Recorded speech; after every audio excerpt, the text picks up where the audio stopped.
We obsess over CPI right now because we're all kind of these fake macro wannabe traders. But I just want to remind you, because the Fed has been pretty clear about this, they don't focus on CPI. They focus on something else instead called PCE, which is the Personal Consumption Expenditure Price Index. Yes.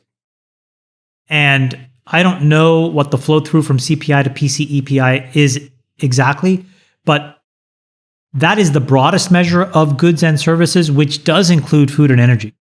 So it stands to reason that PCE may stay elevated for a while, which may give the Fed enough of the motivation they need to go 100, to go another 100, or maybe go 170 and then a 75. I think that David's point is right. Like, all this taming that we've been expecting to see, we haven't seen it. And so every month it's like, oh, it's coming next month. Every month it's been, oh, it's happening next month. At some point, you may just have to say, maybe we're in like a sustained period for a while, and I have to believe it's going up before I believe it's going to stay stable or go down.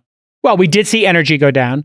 Housing, we are seeing now starting to contract. The number of price cuts has been surging, according to Redfin. So I think we're starting, and the layoffs obviously happened 2 months ago. So don't we think that we're starting to see the headwinds? And then we were talking to a buddy of ours who's big in the airline space. He said, God, and I think you were pointing out this statistic, that Heathrow is now capping the number of people who can fly because it's been so crazy. So overloaded with traffic of passengers that they today came out and said, we are capping the number of passengers to 100,000 a day. No more.